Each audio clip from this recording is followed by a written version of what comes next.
Coconut milk வச்சு, அதாவது தேங்காய் பால் வச்சு இந்த மாதிரி ஒரு புட்டிங் எப்படி செய்யறதுன்னு பார்க்கலாமா? ஒரு ஸ்வீட் ரெசிபி சூப்பராக இருக்கும். நான் இதை வெல்லம் யூஸ் பண்ணியிருக்கேன். வாங்க எப்படி செய்யறதுன்னு பார்க்கலாம். இப்போ ஃபர்ஸ்ட் வந்துட்டு என்னன்னா தேங்காய் வந்து நான் ஒரு அரை முடி தேங்காயை வந்து துருவி இப்போ மிக்சி ஜாரில் வச்சிருக்கேன். நான் இப்போ இதை அரைச்சி எடுத்துக்க போகிறேன். இப்போ நான் தேங்காய் நல்லா அரைச்சி எடுத்துட்டேன். இப்போ வந்து இது தேங்காய் பால் வந்துட்டு நம்ம ஃபில்டர் பண்ணி எடுத்துக்கணும். இப்போ தேங்காய் பால் வந்துட்டு அம்மா எடுத்துட்டு இருக்காங்க. நீங்க ஹாய் சொல்லுங்க. இங்க பார்த்து சொல்லு. இந்த மாதிரி நல்லா தேங்காயை பிழிஞ்சு அதுல இருந்து தேங்காய் பால் எடுத்துக்கணும். நான் இப்போ ஃபுல்லாக எடுத்துட்டு காட்டுறேன். ஓகே, இப்போ வந்து என்னன்னா இதுக்கு தேவையான பொருட்கள்லாம் என்னன்னு பார்க்கலாமா? இது வந்துட்டு நான் டிபார்ட்மெண்டல் ஸ்டோரில் வாங்கினேன். எல்லா டிபார்ட்மெண்டல் ஸ்டோர்லையும் கிடைக்கும். அதாவது சைனா கிராஸ், அதாவது அகர் அகர்னு சொல்லுவாங்க. ஸோ இப்படி தான் இருக்கும். நான் இன்னும் ஓப்பன் பண்ணிட்டு காட்டுறேன். இப்படி தான் இருக்கும். அதுக்கப்புறம் தேங்காய் பால், அதுக்கப்புறம் வெல்லம், அப்புறம் வந்து ஏலக்காய். இது என்னன்னா ஏலக்காயும் சுகரும் போட்டு அரைச்சி எடுத்து வச்சிருக்கேன். இதுல ஏன் சுகர் ஆட் பண்ணனா, ஏலக்காய் வந்துட்டு தனியா பவுடர் பண்ண முடியாது, அதனால கொஞ்சம் சுகர் ஆட் பண்ணி அரைச்சி எடுத்து வச்சிருக்கேன். ஓகேவா? இப்போ எப்படி செய்யறதுன்னு பார்க்கலாமா? இப்போ வந்து ஒரு பாத்திரத்துல ஒரு 2 டம்ளர் அளவுக்கு தண்ணி. ஓகேயா? இதை எடுத்து வச்சுட்டு இது நல்லா கொதிக்கட்டும்.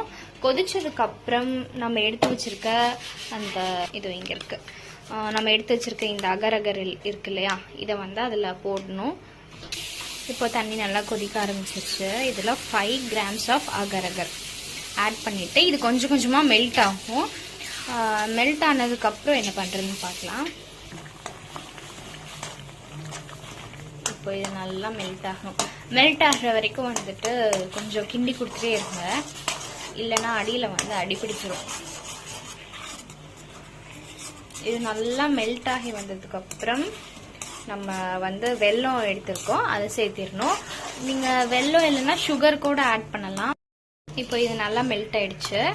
இப்போ வந்து நான் வெல்லம் வந்து சேர்த்துக்கிறேன். நான் வந்து வெல்லம் வந்து உடைச்சு கொஞ்சம் பவுடர் மாதிரி பண்ணி வச்சிருக்கேன், அதனால அதை அப்படியே சேர்த்துட்டு இது நல்லா கரைஞ்சதுக்கு அப்புறம் நம்ம தேங்காய் பால் சேர்த்தணும்.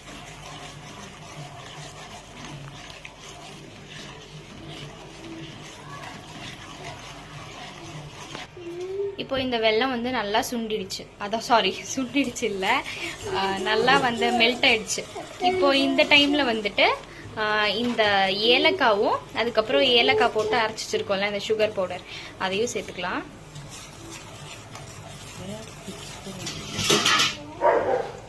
இப்போ இது நல்லா கொதிக்க ஆரம்பிச்சிருச்சா? இப்போ நம்ம வந்து அரைச்சி வச்சிருக்க தேங்காய் பால் சேர்த்து ஒரு 2 நிமிஷத்துல நம்ம ஆஃப் பண்ணிடணும், இல்லைன்னா திரிஞ்சிடும். இப்போ வந்து தேங்காய் பால் சேர்த்துக்கலாம். பால் ஊத்திக்கலாம். என்னது? இப்போ வந்து இத வந்து ஒரு கண்டெய்னர் இல்லைன்னா ஒரு பிளேட் இதுலயோ மாத்தி வச்சுட்டு ஃப்ரிட்ஜ்ல 1/2 hour வச்சு எடுக்க வேண்டியதுதான். இப்போ வந்து ஒரு பிளேட்ல வந்து நான் நெய் தடவி எடுத்துக்கிறேன்.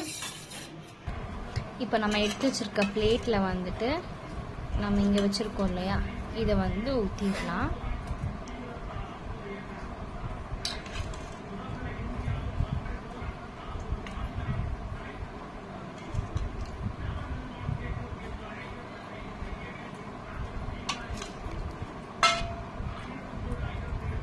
நான் இதை ஃபுல்லாக ஊற்றிட்டு காட்டுறேன். இப்போ நான் இந்த பிளேட்லேயும் இந்த பவுல்லையும் வந்துட்டு ஊற்றிட்டேன். ஆனால் வந்து இது இப்போ உடனே வந்து ஃப்ரிட்ஜில் வைக்கக்கூடாது. இது கம்ப்ளீட்டாக கூல் ஆனதுக்கப்புறம் தான் ஃப்ரிட்ஜில் வைக்கணும். ஓகேவா? சூப்பராக நம்ம புட்டிங் வந்து ரெடி ஆயிடுச்சு. ஒரு ஸ்வீட் ரெசிபி. இங்கே ஆல்ரெடி பாதி காலி ஆயிடுச்சு. எடுத்த உடனே ஃப்ரிட்ஜில் இருந்து எடுத்தோன்னே சூப்பராக இருக்குது. கண்டிப்பாக ட்ரை பண்ணி பாருங்கள்.